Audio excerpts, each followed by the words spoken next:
नमस्कार, मैं हूं संजय सरवरिया और आप देख रहे हैं संजय सरवरिया समाचार। खबरों की शुरुआत में हम बात करेंगे। दमोह देहात थाना अंतर्गत एक सनसनीखेज मामला सामने आया था। दमोह नगर के गौरीशंकर तिराहे के समीप रहने वाले अतुल तिवारी की हत्या कर दी गई थी। हत्या किसी और ने नहीं बल्कि उसी के मित्रों के द्वारा की गई थी। काफी सनसनीखेज मामला था। इस मामले को लेकर तरह तरह की चर्चाओं का बाजार गर्म था। कई तरह के आरोपियों के नाम भी आ रहे थे। मामले की जानकारी पुलिस को लगने के साथ ही पुलिस काफ़ी सक्रिय थी। रेलवे ट्रैक के किनारे ये शव मिला था। काफ़ी मामला पेचीदा था। पुलिस के द्वारा इस चुनौती को स्वीकार किया गया और अंततः हत्यारों को पकड़ लिया गया है। हत्यारे 6 हैं। बताया जाता है कि गाली देने को लेकर ये विवाद हुआ था, जिसको लेकर ये हत्या की गई थी। हत्या के मामले में पुलिस के द्वारा आज खुलासा किया गया। दमोह पुलिस कंट्रोल रूम में इस बात का खुलासा किया गया कि घटना कैसे हुई, आरोपी कौन कौन है। इस संबंध में विस्तार से जानकारी दी गई। पुलिस अधीक्षक दमोह के द्वारा बताया गया कि किशन पिता कन्हैयालाल पटेल, मोहन पिता बालचंद, रेचू उर्फ पीणी पिता नंदकिशोर रजक, तरुण पिता मनोज पटेल, घनश्याम पिता राजकुमार खंगार, चन्नू उर्फ चरण पिता ज्ञान सिंह गौड़ इसमें शामिल थे। सभी ने एक साथ एक राय होकर उसकी हत्या की है। दमोह पुलिस अधीक्षक DR तैनीवार, अतिरिक्त पुलिस अधीक्षक शिव कुमार सिंह, नगर पुलिस अधीक्षक अभिषेक तिवारी, FSL अधिकारी डॉक्टर करण सिंह की उपस्थिति में इस मामले का खुलासा किया गया। इस मामले का जब खुलासा किया गया तो कई तरह के प्रश्न पत्रकारों के मन में थे, जिनके जवाब भी पुलिस अधीक्षक दमोह के द्वारा दिए गए। आइए हम आपको सुनाते हैं दमोह पुलिस अधीक्षक के द्वारा अतुल तिवारी हत्याकांड में किस तरह का खुलासा किया गया। चिन्हित जगन सनसनीखेज प्रकरण को मानकर मतलब चिन्हित किया, साथ ही नाम भी घोषित किया। लेकिन इस हमारी टीम ने बहुत जल्दी से अपने मुखबिर तंत्र लगाए, वैज्ञानिक अनुसंधान का सहारा लिया और उसके आधार पर ट्रेस कर लिया। और ट्रेस करने पर पाया कि इस घटना को 6 व्यक्तियों के द्वारा जो है अंजाम दिया गया था और 6 व्यक्ति स्थानीय थे। कच्छाना मोहल्ले की रहने वाले एक परिवार का था और उन्हीं के द्वारा जो है घटना घटित की है। जो 6 व्यक्ति थे उसमें मेन व्यक्ति था किशन पटेल, दूसरा है मोहन पटेल, एक है रेंचू उर्फ प्रवीण रजक, तरुण पटेल, घनश्याम खंगार और चन्नू गो। ये लगभग सभी 5 व्यक्ति तो कच्छाना मोहल्ला और तुलसा दीवाला जो पास में जगह है वहाँ के रहने वाले थे। इनके एक मॉडल ऑपरेटिव तरीका वारदात रहा है कि उन्होंने 5 तारीख को इन सब साथियों ने मिलकर के अच्छे ये मित्र हैं आपस में, उन्होंने साथ बैठ करके आनंद के पास एक फार्म हाउस है, वहाँ पर उन्होंने शराब पी थी। फिर शाम को साथ आए। फिर शाम को जो मंदिर है जो छत पटेरा की तलारी है वहाँ पर शराब ली और फिर वहाँ पर बैठ के भी पी। इनकी छोटी सी बात पर विवाद हुआ। इसको जो मृतक है अतुल तिवारी, इसने किशन को अपमानजनक मतलब जो गंदी गाली दी है वो उसको बुरी लगती है। उसका कहना है कि मैं ही तुमको दारू पिला रहा हूँ और तुम मेरे को गाली बक रहा है, तो उनके साथियों को बुरी लगी तो उन्होंने मारपीट की। मारपीट करने के बाद चूंकि उनको नशा चढ़ गया था, शराब पी रखी थी। फिर इसको वहां से ले जाने के बाद नरसिंह मंदिर के पास जो तिराहा है जहाँ पे खंडर सा मकान है, जैसे बुड्ढा राय का मकान है शायद, उस खंडर के मकान में वहाँ मारपीट की। वहाँ लगा कि लोग देख रहे होंगे। फिर इसको पकड़ करके बिल्कुल पैदल दिवाला से होते हुए आपका रेलवे लाइन के किनारे ले गए। रेलवे लाइन को पार करें, वहां पर उसके साथ मारपीट की और यह घटना को अंजाम दिया। उसकी कपड़े पे उतार दिए, उसको घसीटा गया कीचड़ में, वहाँ जो गंदगी पड़ी रहती है उसमें घसीटा गया। और उसके बाद में उसे लगा कि ये ट्रैक पे फेंक देते हैं ताकि ये लोग माना जाएगा कि मतलब जो साक्ष्य पाने के लिए ट्रेन से गिरा होगा या ट्रेन से कट जाएगा। लेकिन चूंकि वो शायद थोड़ा होश रहा होगा तो पटरी से वो खिसकते हुए दूसरी जगह चला गया। लेकिन चूंकि तब तक उसकी मृत्यु हो चुकी थी। इस प्रकार से चूंकि एक टोटल लाइन था, इसको ट्रेस किया और इस घटना में जो उसकी मॉडल मतलब मारपीट का जो तरीका रहा है घटना खरीद करने का, इन्होंने कोई हथियार का उपयोग नहीं किया।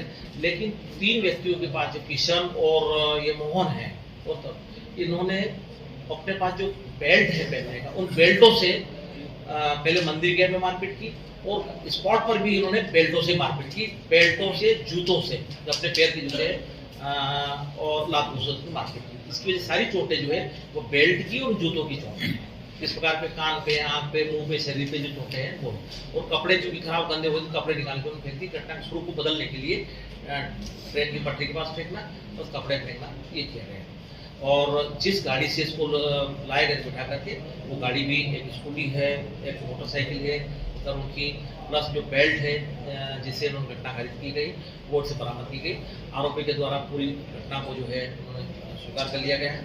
प्रकरण में अनुसंधानकर्ता के द्वारा इन 6 आरोपियों को गिरफ्तार कर लिया गया है और गिरफ्तारी विधिवत मेमोरेंडम कर जो सामान है वो जब्त कर आज जो है न्यायालय इनको पेश किया। इसमें 6 के अलावा सर अन्य आरोपी भी शामिल? अन्य व्यक्तियों के नाम आए थे, अपने पूछताछ भी उनसे की थी, लेकिन घटना की संलिप्तता नहीं है। 1-2 ऐसे व्यक्ति थे जो फार्म हाउस के साथ बैठ करके दारू पी रहे थे और वहां पर आपका जो तिगड्डे तक आए थे, लेकिन उसके बाद में मारपीट में और जो राय तिगड्डे जहां पर मारपीट हुई ट्रैक तक वो नहीं गए। ठीक है, जो व्यक्ति जिन्होंने साथ मारपीट की जो ट्रैक तक ले गए, स्पॉट तक ले गए और वहां पर मारपीट किए, वो टोटल 6 आरोपी हैं। इसके अलावा और कोई आरोपी नहीं। सर फार्म हाउस किसका था? फार्म हाउस का विवेचना का विषय किसका था?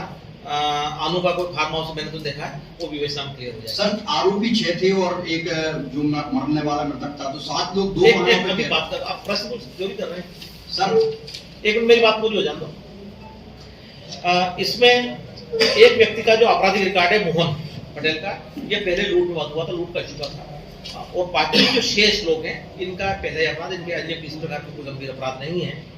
और इसमें हमारे दोनों अधिकारी प्लस दोनों थाना प्रभारी और उनकी जो टीम है इन्होंने हर स्तर पर गंभीरता से विवेचना की, गंभीरता से प्रयास किए।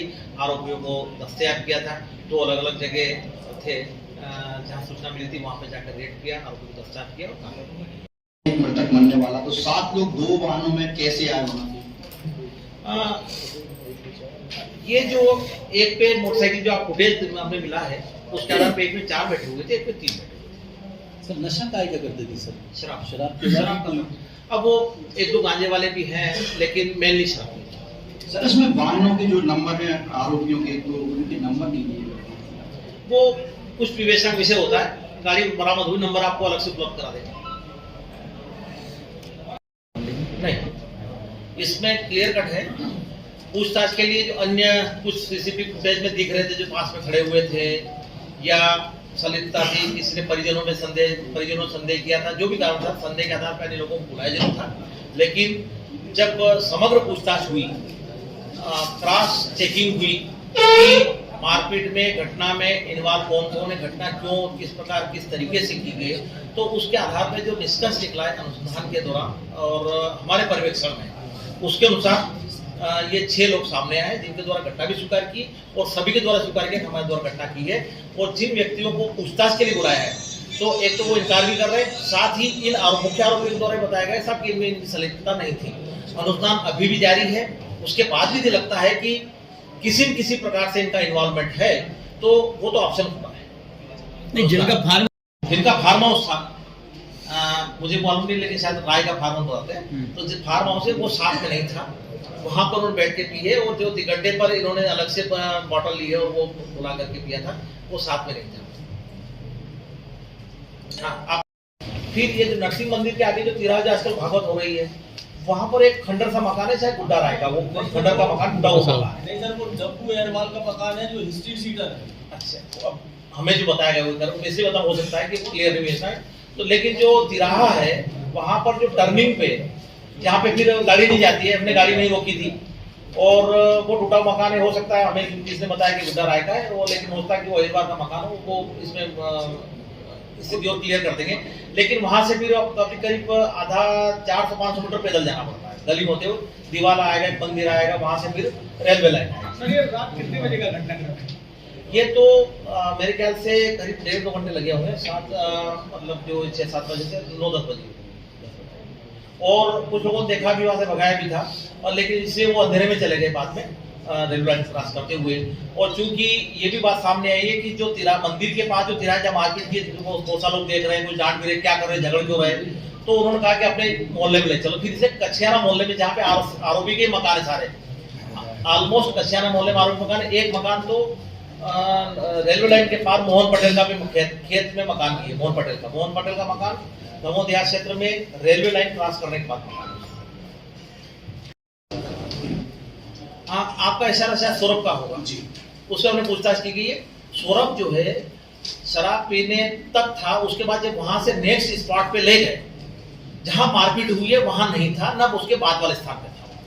अब चूंकि बुलाया है, शक तो आदमी करे करता है, डाउट के आधार पे वो जा सकता है, लेकिन क्लियर कट इसमें चाहिए है। उसके बाद यदि होगा तो सारी स्थिति क्लियर हो जाएगी, क्योंकि एक तो बैकग्राउंड छापा भी सौरभ का नाम छपा है, लेकिन सौरभ साहब से पूछताछ हुई, अन्य 5-6 व्यक्तियों से बातचीत भी हुई है।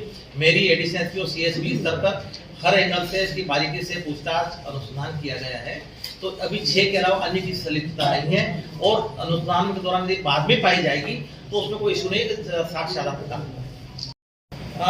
अब देखिए, अस्पताल जब लाया था, जब वो अब कुछ समय तो रहा होगा, जो इनका कहना था कि हमको तो मना समझ के छोड़ गए। इन आरोपी से जो पूछताछ की गई है वो उनका कहना है रेलवे पटरी पर मना समझ के छोड़ गए ताकि लोगों से कट जाए। अब वो अलग परिस्थिति है। एक ये भी चीज सामने आया है कि वो थोड़ा सा नीचे खिसक गया था, खिसका दिया था, फिर खिसक नीचे चला गया, तो निस्संदेह थोड़ा जीवित रहा हो, जब भी थोड़ा सा पटरी से थोड़ा हट करके मिला। नहीं, उस दिन बताया गया था कि अस्पताल तक वो जीवित आया, अस्पताल में दम तोड़ा। अब ये वो अस्पताल से क्लियर है, ब्रॉड बाय डेडलाइन। जल्द ही मिलते हैं अपनी अगली खबर के साथ। देखते रहिए।